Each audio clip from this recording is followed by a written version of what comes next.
Hello and welcome to From the Depths. This will be a quick tutorial on building an engine. The reason I am doing this is to demonstrate an easy way to create an engine so you can prefab it and use it and, well, make huge engines really quickly without actually having much effort. So I'm going to load up the vehicle designer.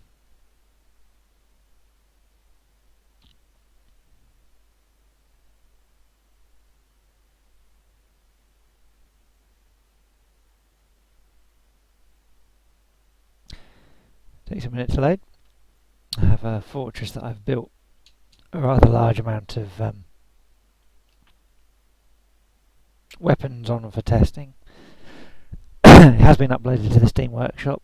Just look up Mega Fortress and you should be able to find it. So, I'm going to clear down the fortress and any other vehicles that's loaded. There is a bug at the moment where, although you've set a default vehicle, it still loads the raft. So, back in here, B to get a block, caps lock to hold it.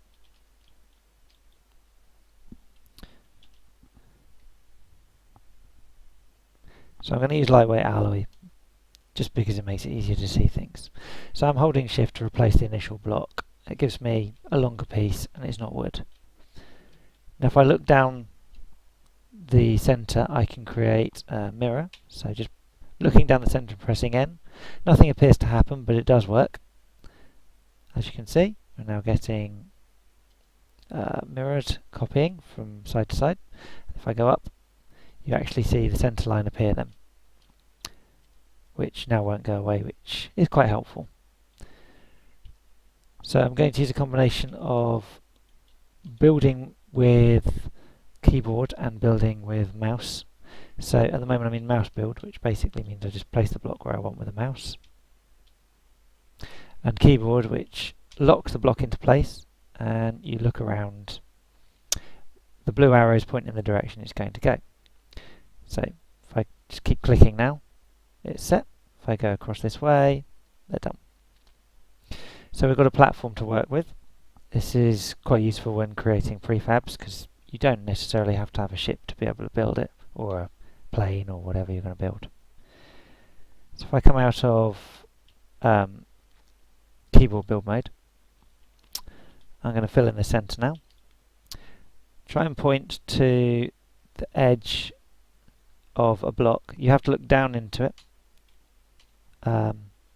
to be able to do a fill. So if you look down for inside, press F, it will fill everything in.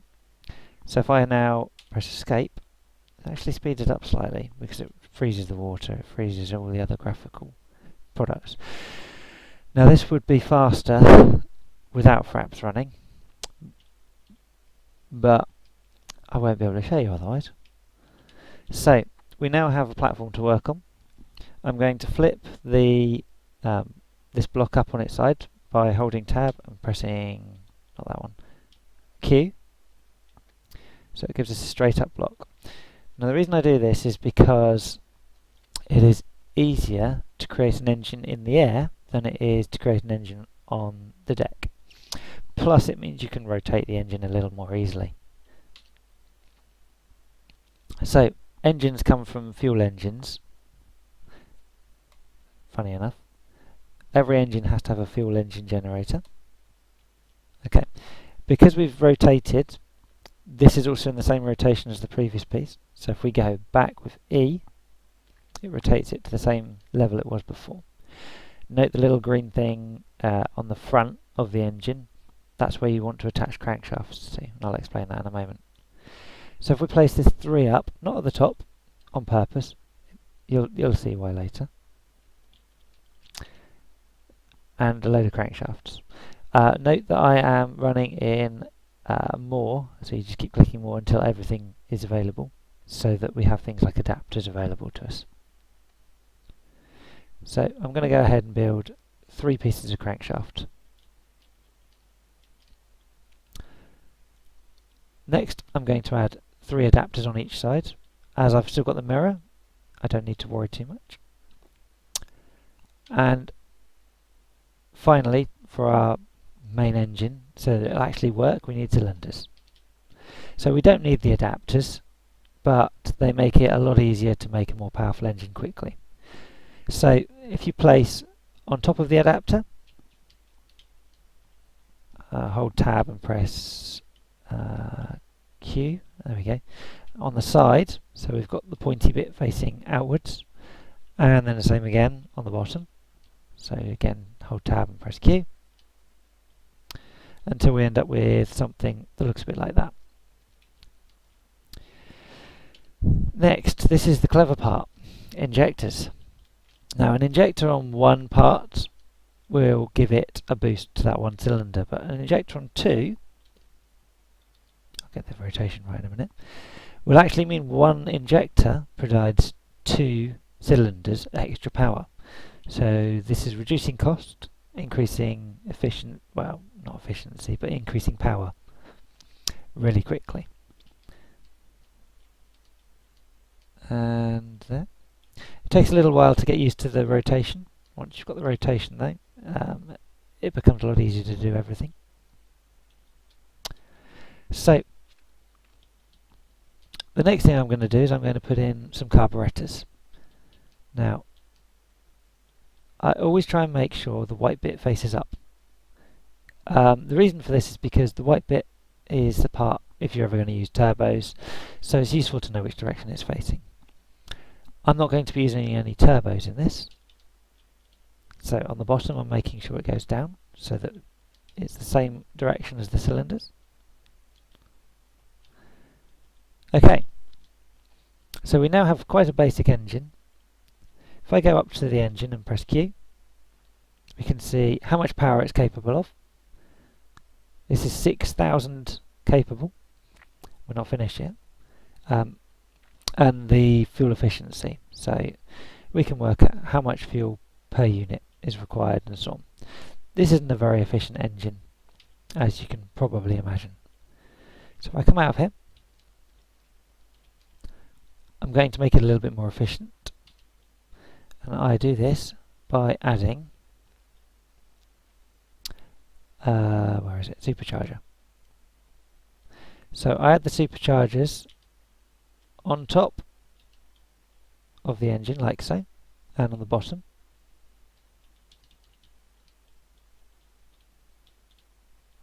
One, two, three. There we go. So we now have superchargers all the way along.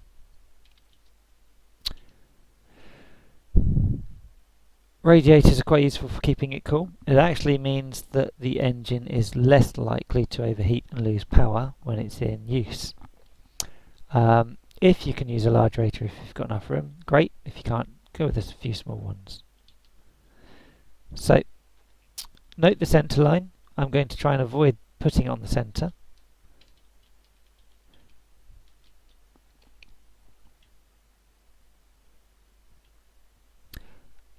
Excuse me one moment.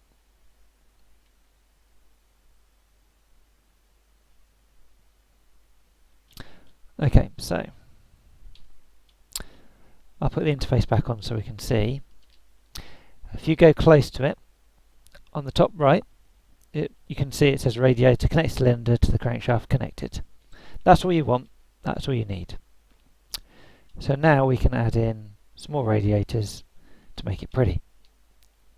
So, like so, they do attach after a few seconds, and there we go. So what this does is it actually provides a barrier as well to the engine, so you can't see the engine. It also means that you can vertically place this engine, so if you were to flip it sideways, the whole engine, you could have this on the top, or you could have it on the bottom, and I've built it in this way so that the exhausts will come out the same side as the fuel engine and generator. So next, we're going to need some exhausts. Now this is the fun part. It takes a while to actually do it because you need to figure out which pieces to use. So I generally start with the corner piece on the furthest cylinder. eventually you can get them all on, like so. So the corner pieces and straight pieces are the only ones that do not have multiple junctions. And the whole pipe. They don't have any sort of junctions on them. Everything else has a junction or a connector of some different type. The two types that you'll probably mostly need are throughput pipes, which I'll show you now. So a throughput pipe has two entrances and one exit. So the entrances are indicated by large funnels and the exit by a cone. So if I face it this way, we can place them next to each other like this and actually connect multiple exhausts to multiple cylinders.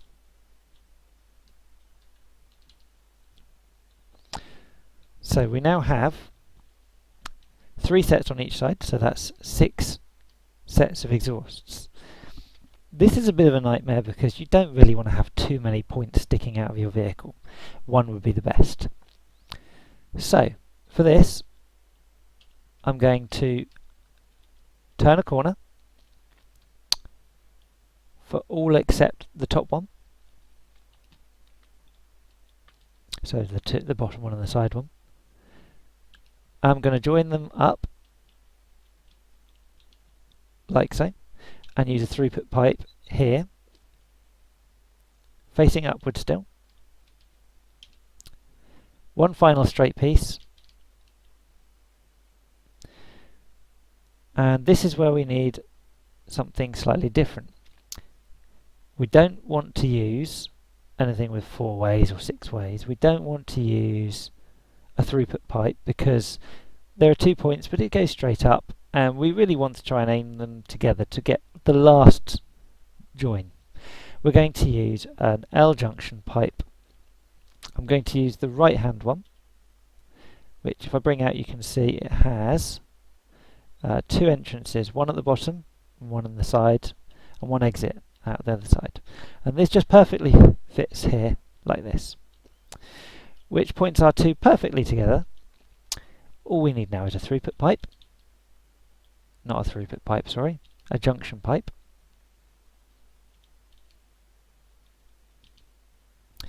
So the junction pipe has 2 entrances in the sides and an exit. So when I say sides, this is sides facing. So 2 junction connects and then 1 exit. And now you can see why we've stuck a 4 beam straight up.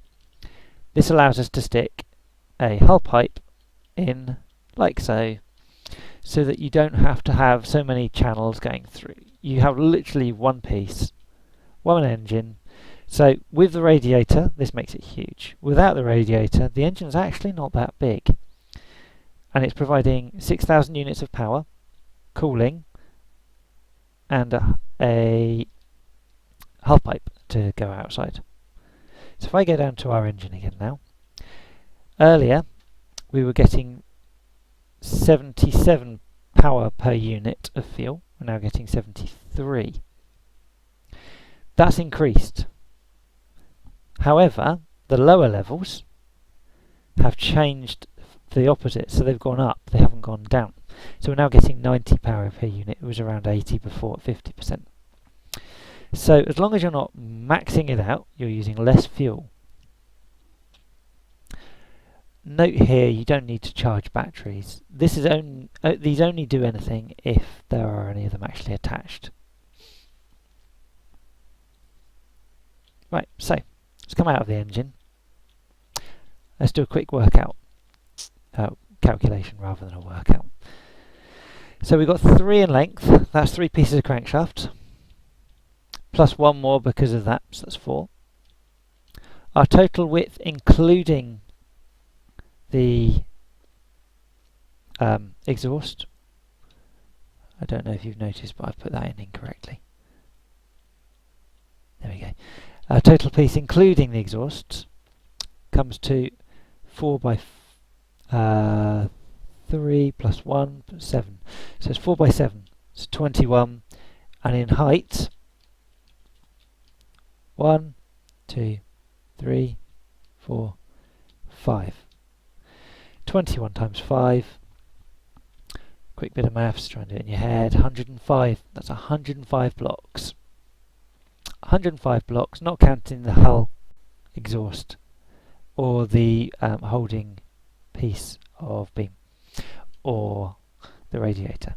So the radiator and the bottom or top or side or whatever you want to call it are additional nice things that make it a bit easier.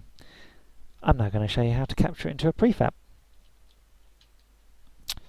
So we go back into our inventory, go to capture prefabs.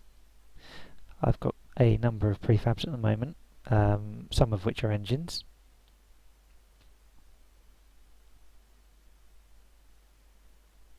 Okay, so at the moment I've got a 4300 engine space saver, which is slightly modified on this one, a 13k and a 22k engine.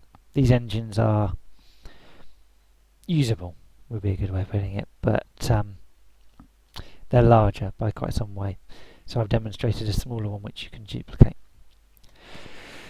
So select an empty slot. However, if you want to overwrite one that already exists, please do. Rename your prefab. So I generally go by the power. So this is a 6k, I can't spell, engine. It's because of caps lock. And I'm going to say 7 wide. We've counted this already. It's 5 high, we know that. And we know it's about 6 in length. Go on the capture process. I'm faced with a big blue block. How do I control this? Right, so what we do is we face it the direction we want it to face. I tried to do it from the bottom so that I can work from the middle at the bottom. Now I'm roughly where I want it to be. I go into keyboard building mode, so F3. So I can actually now use the mouse wheel to scroll out. I can see around my structure hold, and now I can move it with WASD. Go in. Now you can see I'm capturing the whole engine and not the radiator. If I want to capture the radiator, go back into the inventory, increase the height because it's been set up with height as that direction. It doesn't matter which way round it goes. And increase the width by 2. So we go back to the capture process. It holds exactly where you left it, and that's covered everything. So click, and there's our new engine. So what do we do with our new engine? We can put it anywhere. What I'm going to do, I'm going to destroy all vehicles. I'm going to load a vehicle. I have got a boat with nothing in it. I believe it's this one. So here it is, boat base. Inside here we have currently got no engine. So I'm going to raise it out of the water. Note that I have the prefab selected at the moment.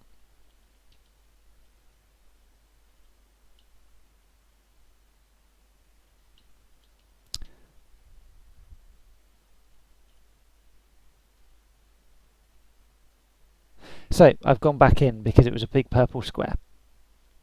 I've now reselected it. So let's go down. Let's go in. So inside, it's a basic ship.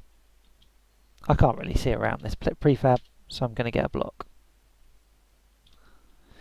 Let's find the centre. So the centre line is about here. And I'm going to remove this piece here. And I'm going to remove this piece here. I'm going to go back into the prefab. Select my 6K engine. As you can see, you can rotate it in multiple directions with your tab and holding. Now, trying to find out which direction this is quite difficult. So you can put it into an F3 mode again if you want. You can see from here where the hull pipe is. So you can work out from there what you need, where you want to place it. I'm going to place my hull pipe towards the back. And funny enough, I didn't realise this, but this is actually the perfect width for this engine. Click, and it builds. A prefab of an engine, created, built, completed, And if I now come out of that, put myself with a normal, oh, I don't know, let's get the 3-beam, because you might have noticed that it's 8 blocks that are removed and 5 have been placed back. Put that in, we now have an engine. Doesn't matter which way around your engine goes, it's ready to go. One thing to note, you must have fuel if you want your engine to work, which can be found under resources, and then choose how much fuel you want. The more powerful the engine, the more fuel it will use.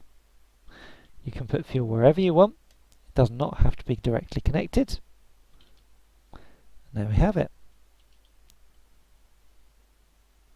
One complete engine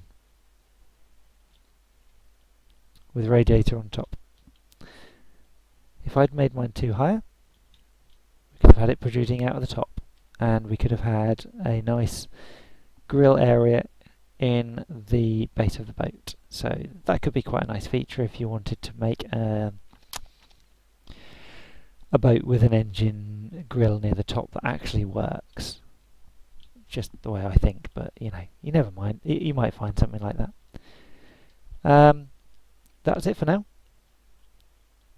I will upload the prefab at some point if anyone's interested. Enjoy making engines.